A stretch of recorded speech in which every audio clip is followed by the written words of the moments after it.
সবসময় তো রেসলারদেরই ইউসাক্সের চ্যান করা হয়, কিন্তু আজকে তো রেফারিকেই অডিয়েন্সরা ইউসাক্সের চ্যান করছিল। সো গাইজ, আজকের মানডে নাইট ট্রটি শেষ হয়ে গেছে। কি হলো আজকের মানডে নাইট ট্রতে সমস্ত কিছুই থাকবে আজকের এই ভিডিওতে। আজকের শোয়ের শুরুতেই সবাইকে শক করে দিয়ে সেমি জেন রিং এ আসে। সে এসেই বলে, আমার এবং কেভিন ওয়েন্সের এত কিছু রয়েছে যেটা কিনা ডাব্লিউডব্লিউ হিস্টরিতে আর কারো নেই। আমরা এনএক্সটি থেকে মানডে নাইট ট্র এবং কি স্ম্যাকডাউন রাসেলমিনার মেইন ইভেন্টে পর্যন্ত একসাথে কাজ করেছি। এই স্টোরিটা অনেক লং হয়েছে এবং কি এইখানে অনেকবারই মাপ চাওয়া হয়েছে, কারণ এইখানে অনেকবারই বিট্রেল হয়েছে।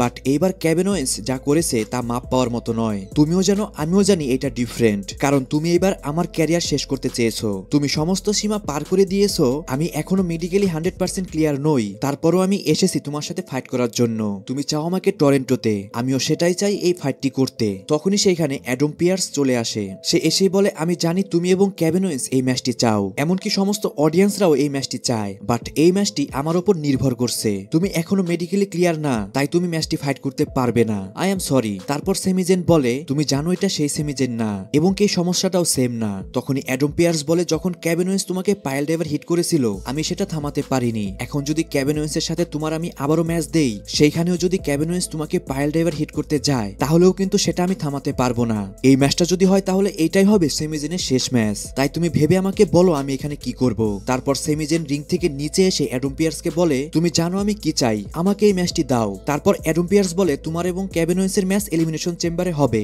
কিন্তু এটা অফিসিয়াল নয়, এটা স্যাংশন। আর গাইস, এরই মাধ্যমে কিন্তু আমরা জানতে পারলাম এলিমিনেশন চেম্বারে যে তাদের মধ্যে ম্যাচটা হওয়ার কথা ছিল সেটা কিন্তু সত্যিই হচ্ছে। তারপর এজে স্টাইল ভার্সেস ডমিনিক মিস্টেরিওর মধ্যে একটা 1-on-1 ম্যাচ শুরু হয়ে যায়। ম্যাচ শুরু হওয়ার পরপরই কার্লিটো এসে ইন্টারফেয়ার করে। তারপরেও এই ফাইটটি আরো লম্বা চলে। ডমিনিক মিস্টেরিও 619 হিট করে একটা স্প্ল্যাশ হিট করতে যায়, কিন্তু সেখান থেকে এজে স্টাইল স্কিপ করে যায়। লাস্টে এজে স্টাইল তার ফিনিশার হিট করে এই ম্যাচটার মধ্যে উইন করে যায়। যখনই ম্যাচটি শেষ হয়ে যায় তখনই ব্রন ব্রেকার এসে এজে স্টাইলকে একটা স্পিয়ার হিট করতে যায়, কিন্তু এজে স্টাইল সেখান থেকে সরে যায় এবং কি সেই স্পিয়ারটি যেয়ে লাগে ডমডমের উপর। তারপর এজে স্টাইল ব্রন ব্রেকারকে সেখান থেকে মেরে রিং থেকে ভাগিয়ে দেয়। সো গাইস, এরই মাধ্যমে কিন্তু এটাও কনফার্ম হয়ে গেল সামনে আমরা এজে স্টাইল ভার্সেস ব্রন ব্রেকারের মধ্যে একটা 1-on-1 চ্যাম্পিয়নশিপ ম্যাচ দেখতে পাবো। তারপর আইভি নায়ার ভার্সেস ডেকোটাকার মধ্যে একটা নাম্বার 1 কন্টেন্ডার ম্যাচ শুরু হয়ে যায়। আর এই ম্যাচটার মধ্যে ডেকোটাকাই উইন করে সে হয়ে যায় নাম্বার 1 কন্টেন্ডার উইমেন আইসি চ্যাম্পিয়নশিপ ম্যাচের জন্য।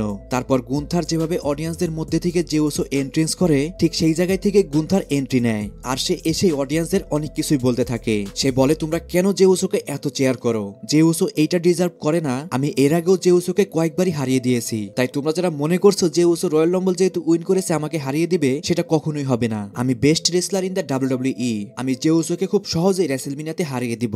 তারপর সে অডিয়েন্সদের আবারও বলে, তোমরা কি মনে করো জেউসো আমাকে হারাতে পারবে? এটার উত্তরে সবাই তো ইটিটের চ্যান করছিল। তারপর সে বলে, ঠিক আছে, তোমরা যেহেতু ভালো মতন বলতে পারলে না, এখন আমি কিছু প্রফেশনালদের কাছে জিজ্ঞেস করছি। তারপর সে কমেন্ট্রি টেবিলের উপর দাঁড়িয়ে প্যাট ম্যাকাফি এবং কি মাইকেল কলকে জিজ্ঞেস করে, তোমরা কি মনে করো জেউসো কি আমাকে রেসেলমিনাতে হারাতে পারবে? এইটা বলে গুন্থার তার হাতের মাইকটি প্যাট ম্যাকাফির উপর থ্রো করে দেয়। প্যাট এখানে বলে, আমি বিশ্বাস করি জেউসো এই ম্যাচটার মধ্যে উইন করবে, সে তোমাকে সাকসেসফুলি হারিয়ে সেই চ্যাম্পিয়ন হবে। যখনই এটা শুনে গুন্থার একদম আউট অফ কন্ট্রোল হয়ে যায়। সে যখনই প্যাট ম্যাকাফির উপর অ্যাটাক করবে তখনই সেখানে জেউসোর মিউজিক হিট হয়। আর তারপরে জেউসো গুন্থারকে ধোলাই করতে শুরু করে। লাস্টে কিছু সিকিউরিটি গার্ডরাও চলে আসে এবং কি তাদের থামিয়ে দেয়। এখন গাইস, জেউসো এবং গুন্থারের রাইভালরিটাকে আপনারা কেমন ভাবে দেখছেন অবশ্যই কমেন্টে জানান। তারপর পেন্টা ভার্সেস স্পিডডানের মধ্যে একটা 1-on-1 ম্যাচ শুরু হয়ে যায়। ভালো একটা ম্যাচ ছিল, বাট ম্যাচের মধ্যে এসে লুডভিগাইজার ইন্টারফেয়ার করে, কিন্তু তারপরও লাস্টে পেন্টা তার পেন্টা ড্রাইভার হিট করে এই ম্যাচটার মধ্যে উইন করে যায়। এরপর জেউসোর একটা ব্যাক স্টেজে ইন্টারভিউ হয়। সেইখানে ইন্টারভিউয়ার জেউসোকে বলে, সবাই বলে তুমি রয়্যাল রাম্বল তো উইন করেছো, বাট কখনোই তুমি গুন্থারকে বিট করতে পারবে না। এটা শুনে জেউসো বলে, আমি যেহেতু রয়্যাল রাম্বল উইন করতে পেরেছি, আমি গুন্থারকেও সাকসেসফুলি হারিয়ে দিব। এরপর আমি হব ডাব্লিউডব্লিউই ওয়ার্ল্ড হেভিওয়েট চ্যাম্পিয়ন ইট। তারপর উইমেন কোয়ালিফাই ম্যাচ শুরু হয়ে যায় এলিমিনেশন চেম্বারের জন্য। সেখানে লিভ মর্গান ইন্টারফেয়ার করে, আর তখনই সেখানে চলে আসে বিয়াঙ্কা ব্লেয়ার এবং নিওমি, যার কারণে রক্সি এই ম্যাচটার মধ্যে পিন করে উইন করে যায়। তারপর নিউ ডে রিং এ আসে। তারা এসেই বলে, তোমরা কেন রে মিস্টেরিওকে এত চেয়ার করো আমরা বুঝি না। রে মিস্টেরিও কি যে তাকে এত চেয়ার করতে হবে? আর কফি কিংস্টন তো এটাও বলে যে আমি রে মিস্টেরিওর থেকে বেশি টাইটেল উইন করেছি, আমি 19 বছর ধরে রয়েছি ডাব্লিউডব্লিউইতে, আর আমি রে মিস্টেরিওর থেকে অনেক ভালো ভালো মোমেন্ট দিয়েছি অডিয়েন্সদের, তাই আমাকেই লকার রুমের লিডার বানানো উচিত। দেন সেখানে এলডব্লিউওরা চলে আসে। তারা এসে শুধু একটা কথা বলে, নিউ ডে সাকস। এই কথা বলেই তারা নিউ ডের উপর অ্যাটাক করতে চলে আসে। আর অ্যাটাকটা কোনো সাধারণ অ্যাটাক ছিল না, তারা একদম নিউ ডেকে ডিস্ট্রয় করে দেয়। তারপর আজকের মেইন ইভেন্টে ফিন বেলার ভার্সেস সেথ রলিন্সের মধ্যে একটা কোয়ালিফাই ম্যাচ শুরু হয়ে যায়। ম্যাচের শুরুতেই সেথ রলিন্সকে একটা পেডিগ্রি হিট করে ফিন বেলার, কিন্তু যেমনটা জানেন এটা সেথ রলিন্স, সে কিন্তু এত সহজেই গিভ আপ করবে না, আর হয় সেটাই সেথ রলিন্স এখানে কিক আউট করে দেয়।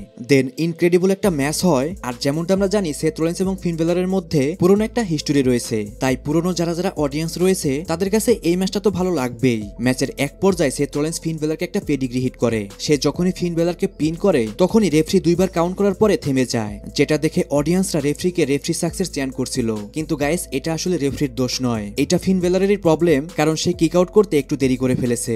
এরপর ফিন বেলার সেথ রলিন্সকে তার ফিনিশার হিট করে, তাও এখানে সেথ রলিন্সকে সে হারাতে পারে না। লাস্টে সেথ রলিন্স ফিন বেলারকে তার ফিনিশার হিট করে এই ম্যাচটার মধ্যে উইন করে যায়। সো গাইস এরই মাধ্যমে কিন্তু এলিমিনেশন চেম্বারের জন্য সেথ রলিন্স কোয়ালিফাই করে গেল। কিন্তু গাইস এই ম্যাচটার মধ্যে যদি ফিন বেলারকে উইন করানো হতো তাহলে কিন্তু আসলে অনেক ভালো হতো, কারণ ফিন বেলারকে কিন্তু ওই রকম এখন পুশি দিচ্ছে না WWE। ট্রিপল এস এক কথায় বলতে গেলে ফিন বেলারকে কিন্তু ওয়েস্ট করছে, তার মতো এরকম একটা ট্যালেন্টকে কিন্তু আরো সুযোগ দেওয়া উচিত। সো গাইস আপনি এখানে কি মনে করেন অবশ্যই কমেন্টে জানান। আর এরই মাধ্যমে কিন্তু আজকের মানডে নাইট রটি শেষ হয়ে যায়। সো গাইস আজকের ভিডিও এই পর্যন্ত। রেসলিং সম্পর্কে সমস্ত নিউজ এবং আপডেট জানার জন্য চ্যানেলটিকে সাবস্ক্রাইব করবেন।